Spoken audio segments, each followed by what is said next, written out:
Hello. This video is going to be a bit more in depth in terms of editing the website. We're actually going to go over editing a page using the drag and drop builder, the Visual Composer.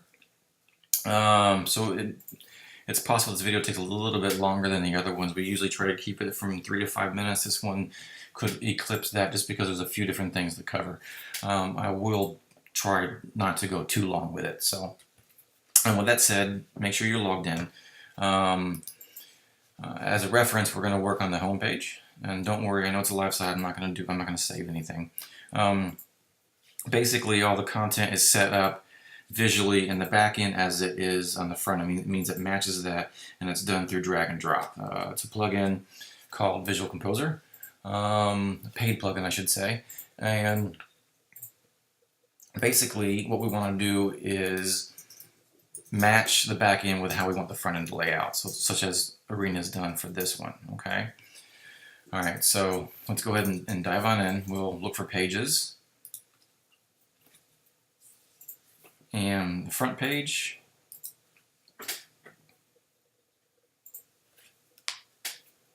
okay, it'll take a second to load up. That's normal. Okay, so what we're looking at right now kind of seems like it's a bunch of jumbled mess, but if you kind of break it down, it makes more sense. So the revolution slider, if you watch the slider tutorials, that is the banner image here. So same thing for this page, or the Aruba page, or whatever. That's called revolution slider, right? So we'll see that set up right here. If we scroll down, we'll see featured destinations, and then we got those hover boxes, right? So if we scroll down, featured destinations, and we have our fancy hover boxes. And then as we scroll down, another section. So it's the same thing. So it's basically matching up with what's on the front end. So we scroll down, we'll see more. If you see a blank box, that generally indicates white text. So if we scroll up, you'll see featured destinations. We can read that, right? Well, that's because it's a dark text. We can read that.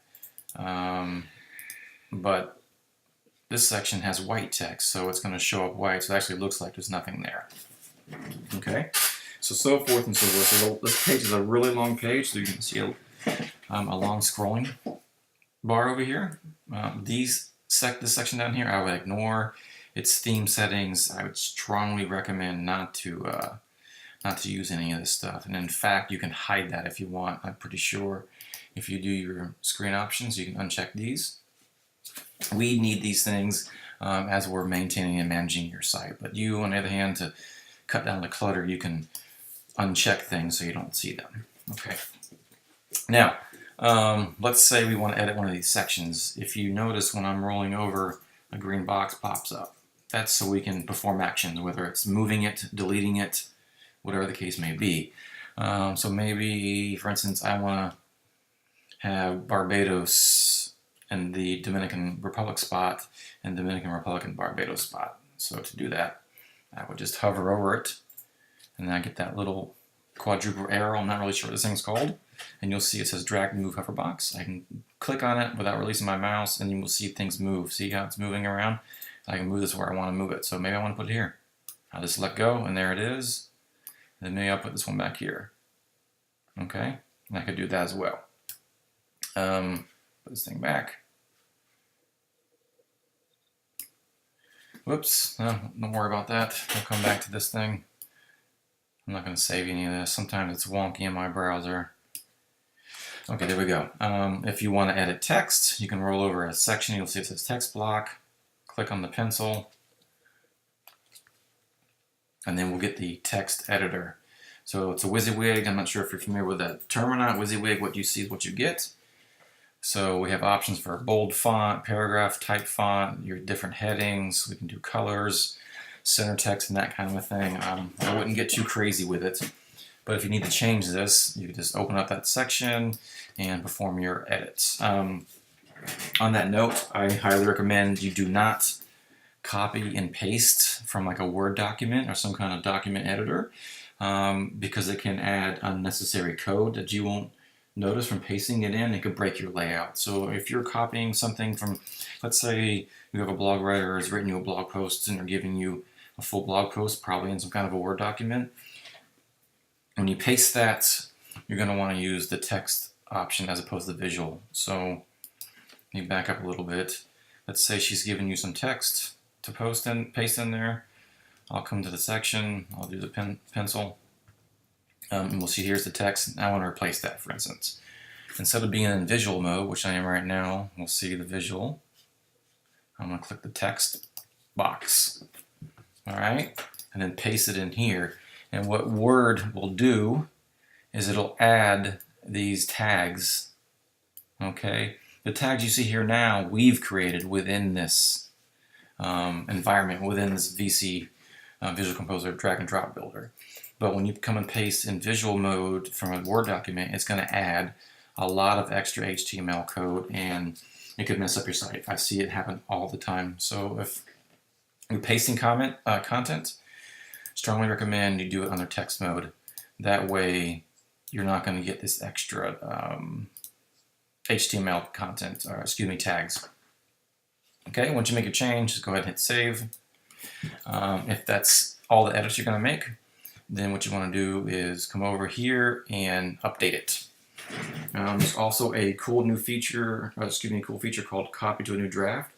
So, for instance, let's see, the root page, you want to make a new one for another spot, right? Instead of coming in here and manually doing all of this, you could just come over to the copy to new draft, click this, and it's going to make an exact duplicate of this page. Then you can rename the page, Barbados, whatever it's going to be, and then go in there and then actually update your images and your text and whatever, as opposed to starting from scratch. I'm trying to think of what else may be needed for the Visual Composer. It's pretty self-explanatory. You can drag and drop entire sections. So for instance, let's say I want Stay in Comfort to now be up here. I can roll over it and get that whatever this icon is, this arrow thing, and I can actually drag it into a new spot, which is really cool. If you need to add a new element, maybe you want to add a new section of text. Maybe I want to add an additional paragraph here below these 4 boxes, or 6 boxes, excuse me, for instance. To do that, I'll just come down and click the little plus. See that? And then I click what I want to add in there, and I'll just click a text box. Here's my text box. I'll type in all my stuff that I want. I'll hit save. Then now I have a brand new text box. And then of course I need to hit update over here. To remove something, click the X. You can get rid of that. Which reminds me, a great little feature are revisions, and we've used that quite a few times to save us. There's a section. Oh, I don't see it. I wonder why that is. Maybe WordPress moved that. I'll ignore that. I'll have to get back to that. But WordPress has a thing for revisions where it saves revisions. So if you come in here and you accidentally messed up this page, you could revert back a few saved versions to the older page. I'll look into that, so ignore that for now. But that should be an option up in here. I'm not sure why it's not in here. Maybe they've gotten rid of that feature. Anyways, I think that is it. Of course, there's a lot to learn in here. If you do have a question on something you just can't figure out, feel free to reach out to us.